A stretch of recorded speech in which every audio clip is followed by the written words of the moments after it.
함께 날 말씀은 빌립보서 4장 8절과 9절 두 절만 보겠습니다. 빌립보서 4장 8절과 9절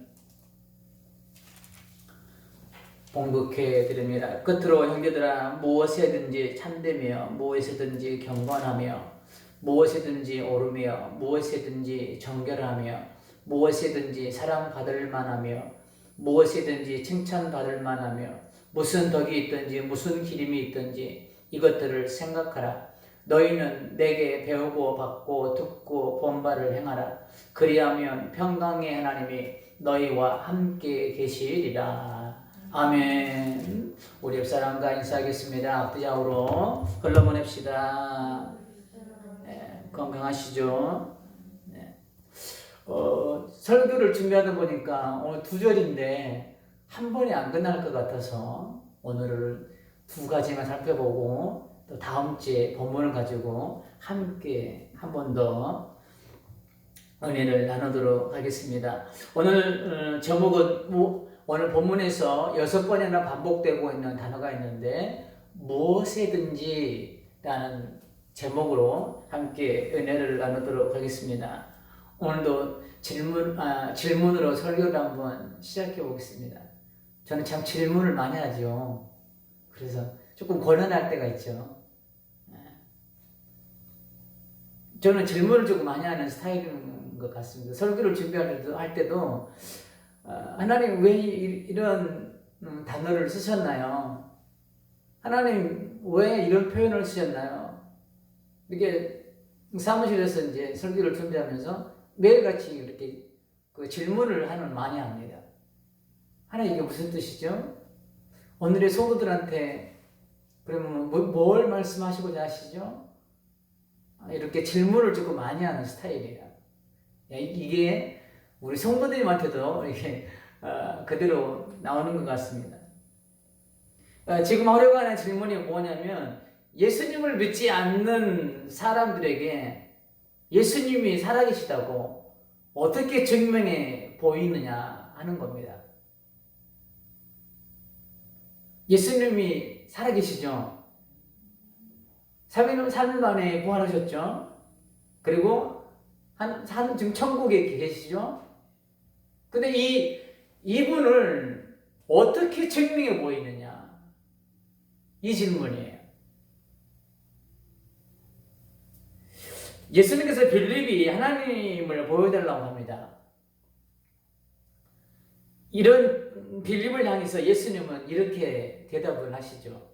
요한복음 14장 9절에 빌립이 하나님을 보여주세요 라고 대답할 때 예수님께서 이렇게 말씀하십니다. 예수께서 이르시되 빌립아 내가 이렇게 오래 너희와 함께 있으되 네가 나를 알지 못하느냐? 나를 본 자는 아버지를 보았거늘 어찌하여 아버지를 보이라 하느냐.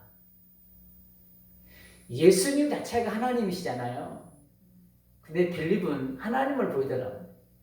그래서 예수님이 내가 너희들과 이렇게 오래 있었는데 그리고 오래 있다라는 것은 내가 나를 본 자는 아버지를 본 자라고 매일같이 이렇게 말했는데 왜 하나님을 보여달라냐 이거죠. 내가 하나님인데. 아마 이런 질문을 또 받아본 기억이 아마 있을 겁니다. 하나님이 계신다면 어디 한번 보여줘봐. 하나님이 계신다면 왜 이런 일이 있어야 돼? 살아계신다면 한번 보여줘봐. 이런 저런 섞인 질문을 아마 많이는 아니더라도 가끔은 받아보셨을 거예요. 아마. 그런데 형체도 없으시고 스스로 계신 하나님을 우리가 어떻게 보여줄 수 있을까요? 이건 불가능한 일인 거예요. 제자들은 예수님이 곧 하나님이시기에 예수님을 본 것이 곧 하나님을 본 것입니다. 제자들은 그래서 예수님은 그렇게 말씀하셨죠. 너희는 보고 믿느냐? 제자들은 예수님을 보고 믿었어요. 그런데 예수님은 보지 않고 믿는 자들이 더 복되다고 그랬어요. 그러니까 제자들보다 저와 여러분들이 더 복된 거예요.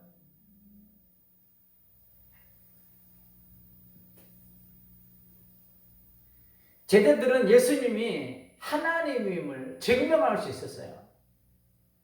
예수님 당시의 제자들은. 왜요? 직접 봤기 때문에. 근데 우리는 어떻게 증명해요? 예수님은 세상 사람들에게 예수님의 모습을 보여줄 수 있는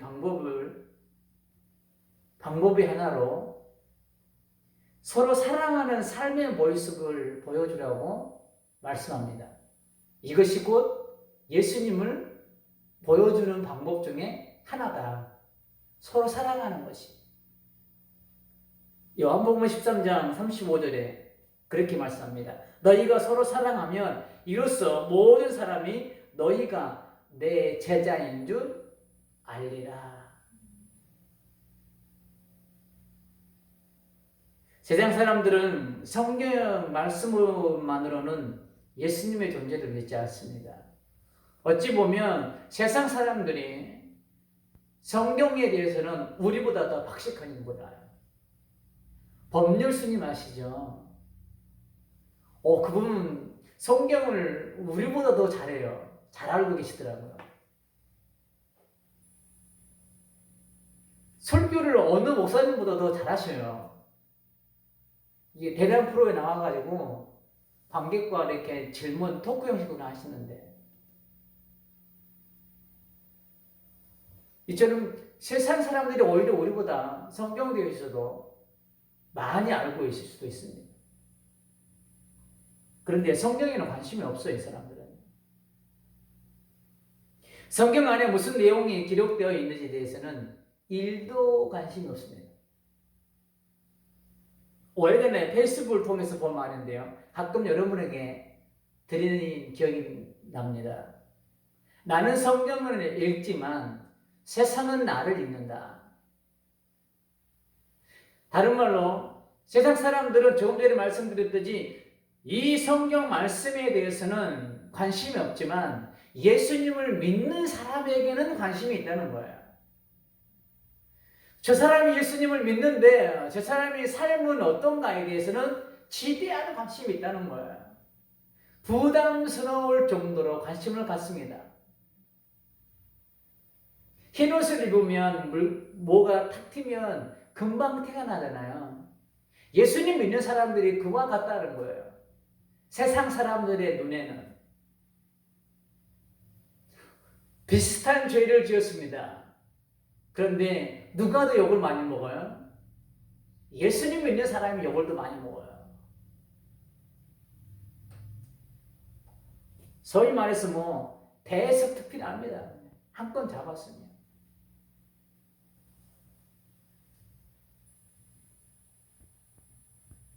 이런 측면에서 오늘 우리가 살펴볼 본문이 예수님 믿는 사람을 매서운 눈초리로 지켜보고 있는 세상 한복판을 살아가는 우리에게 아주 중요한 은혜가 감추어진 보석과 같은 우리가 어떤 삶을 살아가야 될지를 우리에게 잘 말씀해주고 있는 아주 중요한 본문 말씀 중에 하나입니다.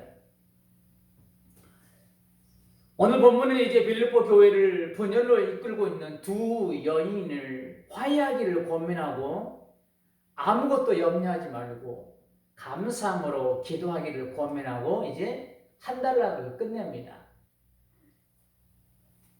그러면서 바울은 그리스도인으로서 어떤 삶을 살아야 할지를 7가지를 예를 들면서 빌립보 성도들에게 이렇게 삶을 살 것을 권면하고 있습니다.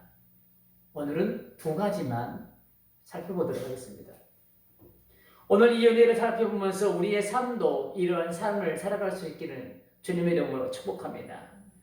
7절과 8절에서 반복되는 단어가 오늘 제목입니다. 서두에 말씀드렸듯이 계속 6번이나 반복된 단어가 있습니다. 그것이 무엇이든지라는 단어예요. 바울이 이렇게 반복적으로 기록하고 있는 것은 나의 생각에 맞는 것만 그렇게 행하지 말라는 겁니다. 하나님의 뜻이 그렇다면 무엇이든지 그렇게 행하라는 겁니다. 나의 생각을 내려놓고 나의 의를 내려놓고 이게 하나님의 뜻이라면 무엇이든지 동참하라는 거예요. 무엇이든지 행하라는 거예요.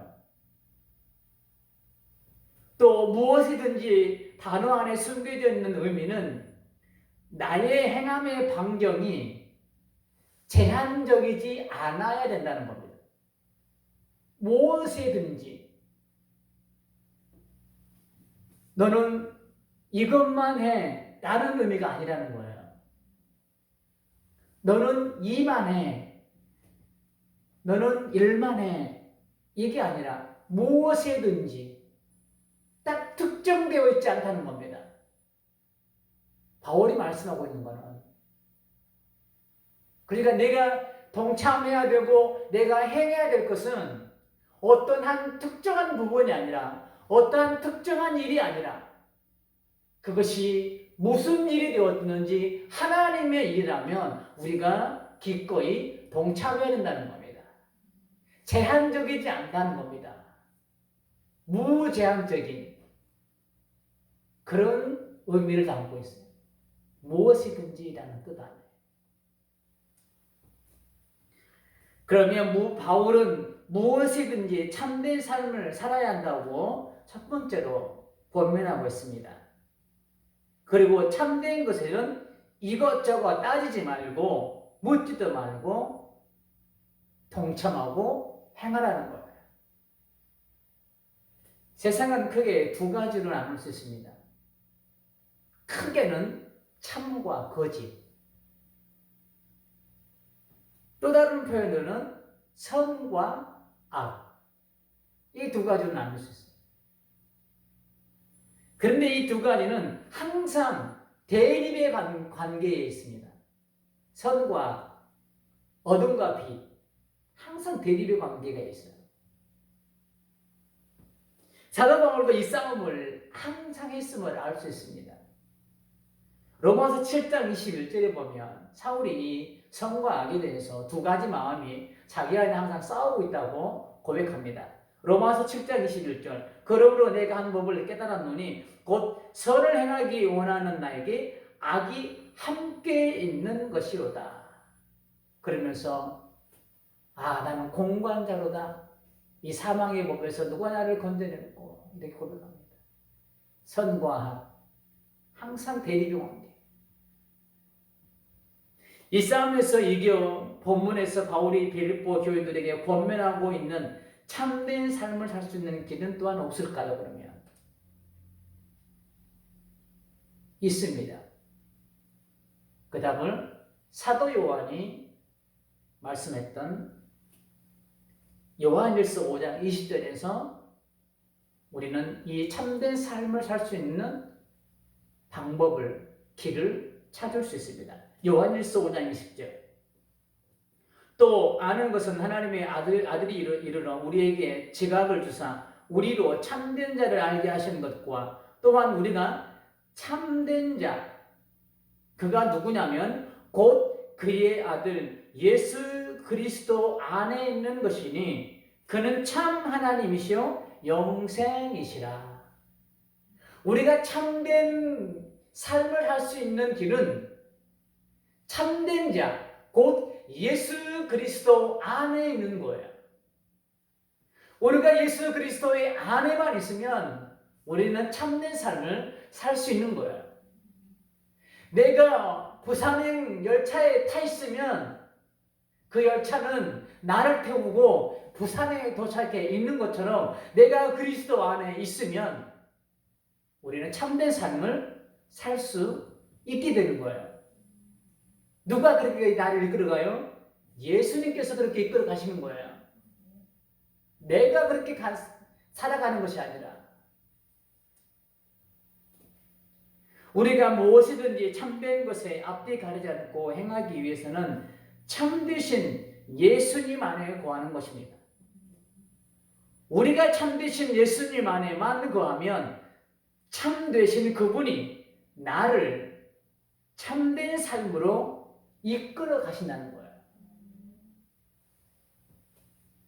참된 것이라면 무엇이든지 앞뒤 가리지 않고 행할 수 있게 하나님께서 우리에게 힘을 주실 줄 믿습니다.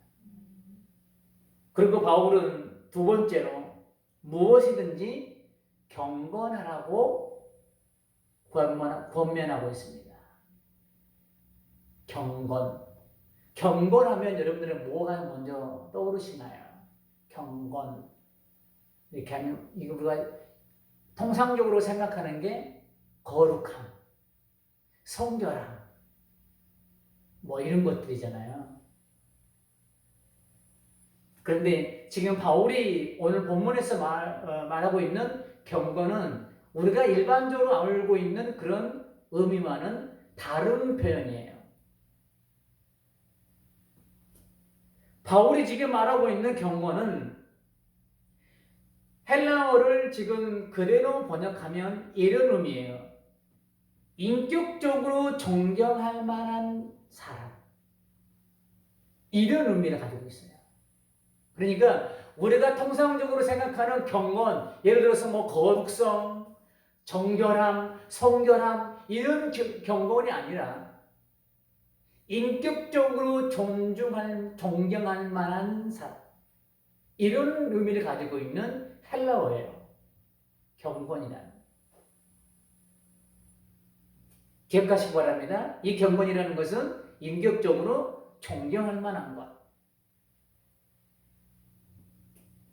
이 말이 꼭 맞는 말인지 잘 모르겠지만 은혜는 포장지와 같은 것 같습니다. 은혜. 포장지와 같다는 거예요. 은혜 충만할 때는 그분의 참 모습이 보이지 않습니다. 본질적인 모습이 보이지 않는다는 거예요. 왜 그럴까요? 은혜가 그분을 감싸고 있기 때문에. 은혜가 그래서 그분을 포장하고 있기 때문에. 은혜가 그분을 사로잡고 있기 때문에 그분이 가지고 있는 본질적인 모습이 보이지 않습니다. 그런데 우리가 경험을 통해 알고 있듯이 어제 받은 은혜가 오늘까지 이어지고 내일까지 이어지고 모레까지 이어지고 열흘, 20일 계속해서 이어지던가요. 여기 계신 분들은 그럴지 모르겠지만 저는 그게 그렇게 오랜 동안 지속되지 않더라고요. 오늘 받은 은혜가 내일이라는 현실을 만났을 때에 오늘의 은혜는 까마득히 사라질 때가 많습니다. 지속되지 않습니다. 여기서부터 이제 문제가 생기는 거야. 은혜가 충만할 때는 그 은혜가 나의 그 못난 부분들을, 나의 그 본질적인 모습들을 누르고 있기 때문에 내 본질이 드러나지 않습니다. 내 못난 것들이 드러나지 않습니다. 그러나 그 은혜의 포장지가 이제 사라지고 나니까 내 못난 것들이 드러나기 시작하는 거예요. 내 본질이 드러나기 시작하는 거예요. 내 본 모습이, 본 인격이 드러나기 시작하는 거예요. 지금 바울이 은혜의 포장지가 벗겨진 두 여인과 이단 정파에 빠진 빌립보 교회 성도들을 향해 기도하기를 권면하면서 그 기도를 통해서 인격적으로 본받을 만한 인격이 되도록 계속 나를 갈고 닦아낸다는 거예요. 그 은혜의 통로가 막히지 않게 계속 기도의 자리로 나가고 경건의 자리로 나가고 거룩을 주님과 만날 수 있는 자리로 나가서 그 은혜의 통로가 나를 내게 흘러오도록 계속 하라는 거예요. 그래서 그 젖단락에서 너희는 뭐라고 말씀하셨죠? 아무것도 염려하지 말고 다만 모든 일에 감사함으로 하나님께 아뢰라고 기도하라고 말씀하고 있잖아요. 이 권면이 바로 그런 권면인 거예요.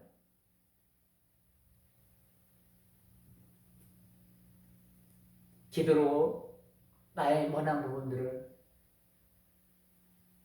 은혜가 나를 지배할 수 있도록 계속 그렇게 해나가라는 거예요. 하나님께서 사람을 만드실 때 아름다운 인격체로 만드셨습니다. 창세기 1장 27절에 보면 하나님의 형상을 따라 사람을 만드셨다고 말씀하셨습니다. 이 하나님의 형상이라는 것은 인간이 가지고 있는 지정의, 다른 말로 인격이에요. 하나님의 이 지정의 형상이 곧 하나님의 인격을 따라서 인격을 우리에게 넣어주셨습니다. 그러니 하나님은 참되시고 하나님은 선하시기 때문에 하나님의 형상 자체가 또 우리에게 넣어졌기 때문에 우리는 선한 인격체로, 아름다운 인격체로 처음에는 만들어졌다는 거예요.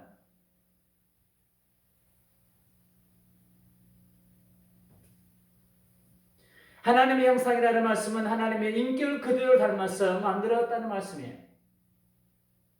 그래서 최초의 사람의 인격은 아름다움 그 자체였습니다. 순결함 그 자체였습니다. 그 모습이 얼마나 아름다웠던지 하나님께서 그렇게 고백하시잖아요. 사람을 만들어 놓고 심히 좋았더라.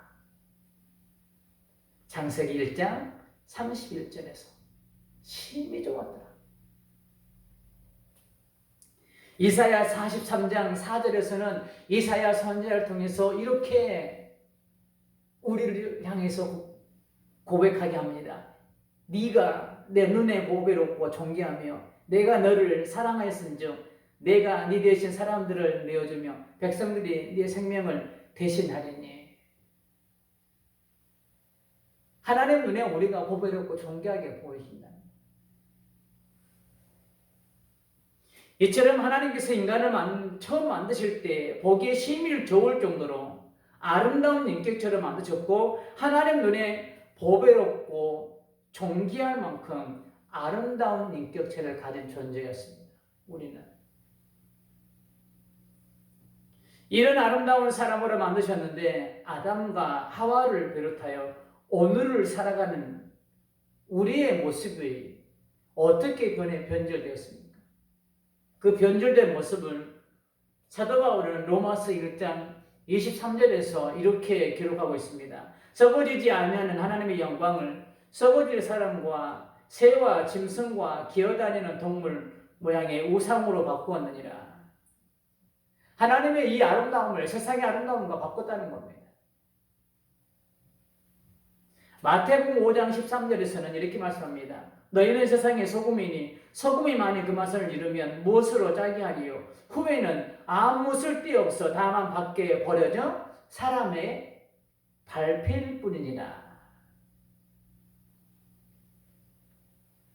하나님의 아름다움과 세상의 아름다움과 바꿔버렸을 때의 결과예요. 밖에 버려져 밟히는 존재.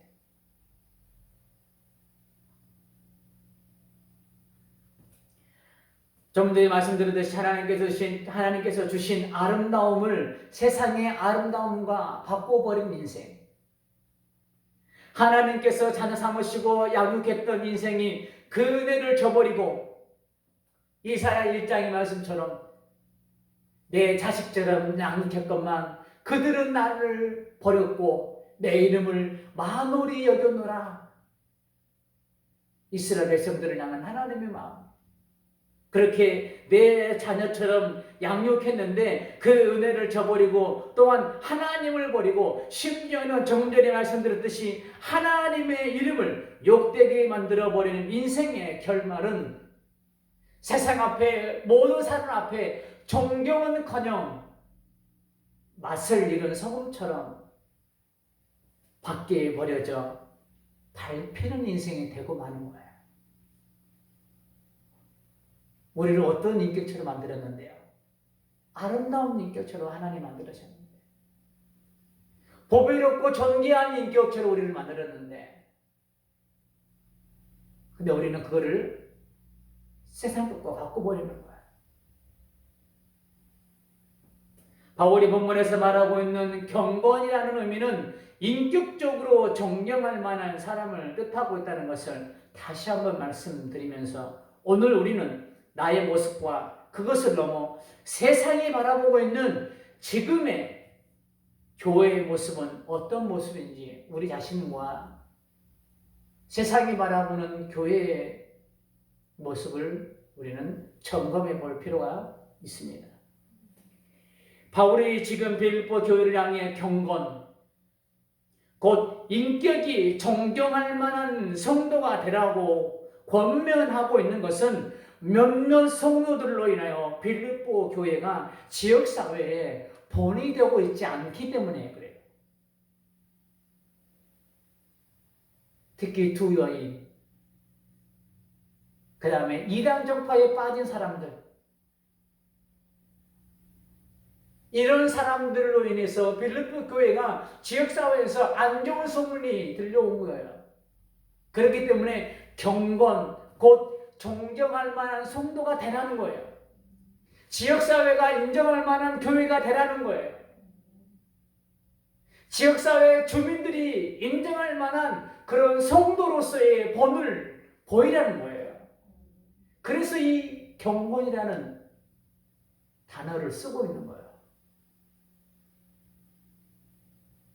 인격이 존경받을 만한 것.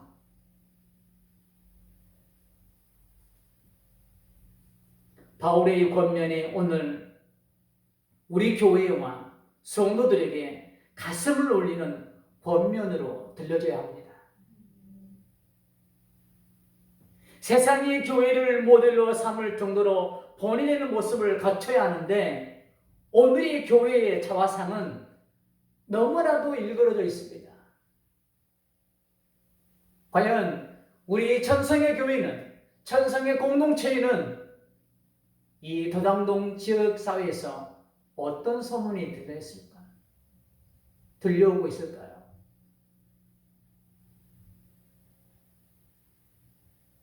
죄송한 말씀이지만 이 지역 주민들이 이 교회 가까운 사람들 말고 이 도당동만 봤을 때에 우리 천성의 교회가, 천성교회가 이곳에 존재한 것조차도 모르고 있는 사람들이 얼마나 많이 있을까요?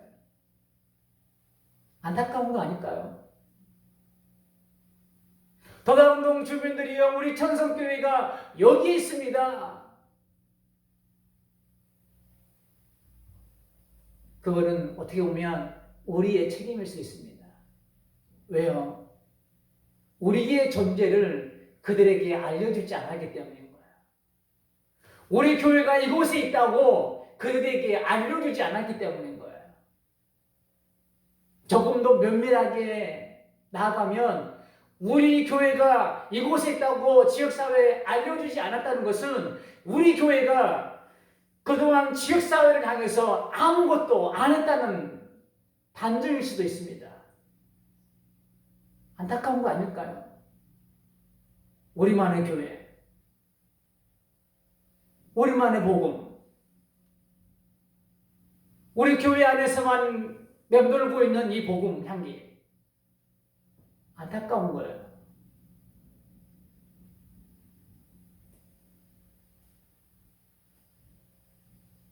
모두는 아니지만 이 역시도 일부 성도들의 잘못된 신앙의 모습으로 인하여 하나님의 형상이 산산이 부서져 하나님의 아름다운 인격이 보이지 않습니다. 하나님의 형상이 일그러져 있습니다. 보기 흉하게 나의 내면의 모습이 일그러져 있지만,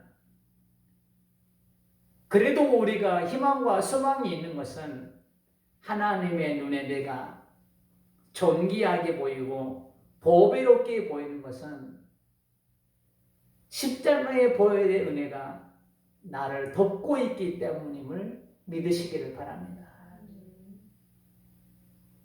우리는 로마서 1장 28절 말씀처럼 우리는 세상 것과 바꿔버렸습니다. 이 보배로운 것들을. 그럼에도 불구하고 지금 하나님은 나를 보면서 내 눈에는 네가 나에게 보배롭고 존귀하게 보인단다. 지금도 여전히도 그렇게 말씀하고 계시는 것은 십자가의 보혈의 은혜가 나를 덮고 있기 때문인 거예요. 이 은혜가.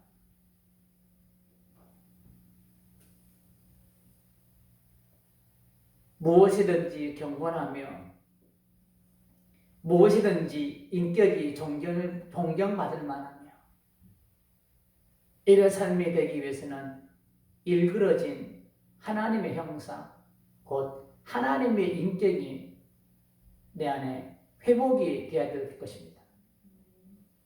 이것이 회복될 때 여러분의 삶이 모든 일들이 존경할 만한 믿음의 성도로 하나님께서 세워가실 줄 믿습니다.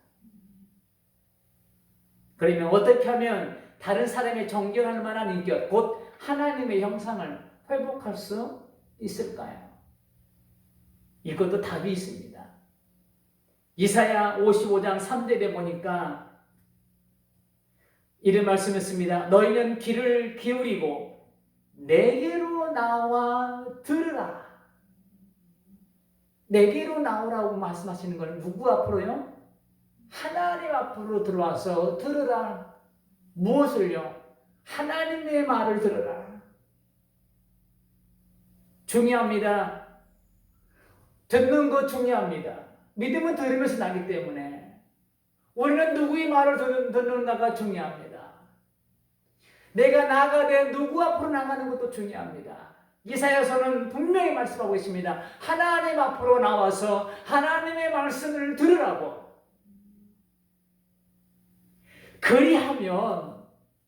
그렇게 하면 너희의 영혼이 살리라. 우리 영혼이 산대요. 너희가 살 길은 다른 데로 나가는 것이 아니라 하나님 앞으로 나가는 거라.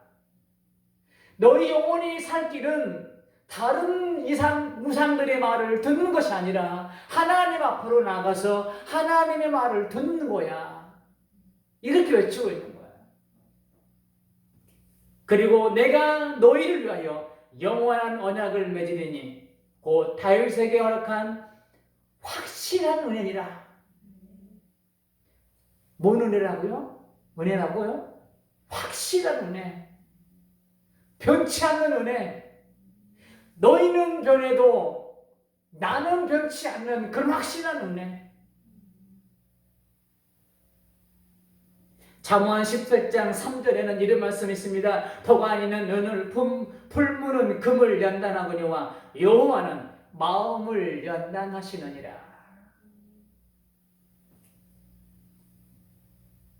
나를 지으신 이가 나를 가장 잘 아십니다.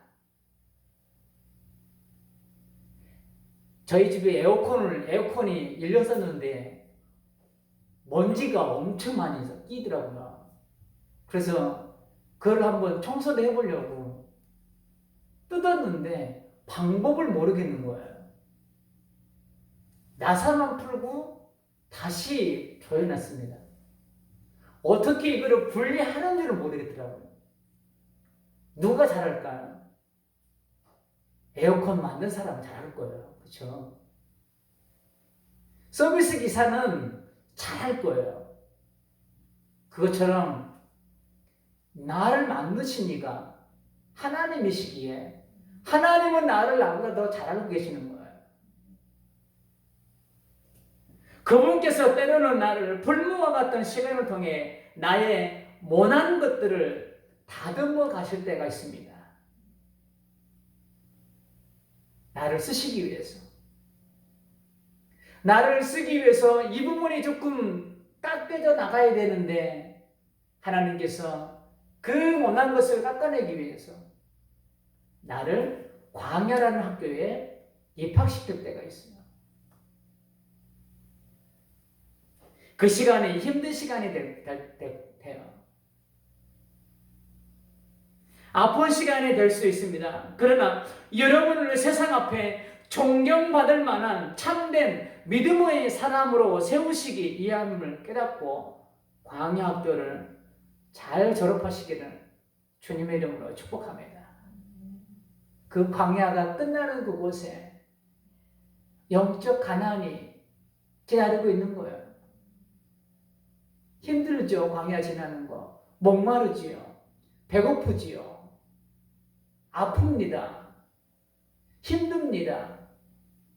그러나 그 끝에는 나를 위해서 예비된 영적 가나안이 있습니다. 상급이 기다리고 있습니다.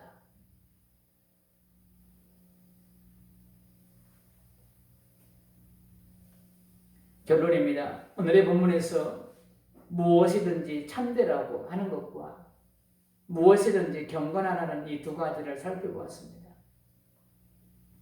우리가 참되기 위해서는 참신 주님 안에 거하여야 된다는 것도 우리가 깨달았습니다.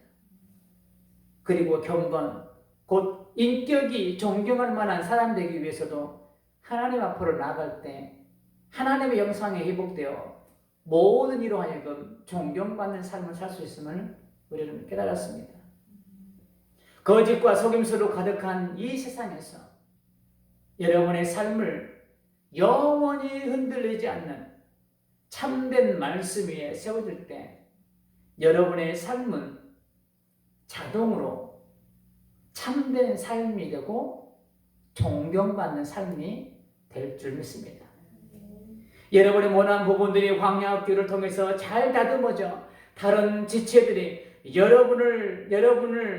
여러분의 모습을 보고 존경하고 여러분의 믿음의 발자취를 따라갈 수 있도록 하나님께서 여러분들을 다듬어 가실 거라는 거예요. 그런 성도가 될 때에 여러분이 걸어낸 그 발자취를 따라서 우리의 후손들이 아름답게 따라오고 또한 존경의 표시들을 할 줄 믿습니다. 교회 안에서도 직분 따라서 여러분들이 아름답게 많은 성 지체들에게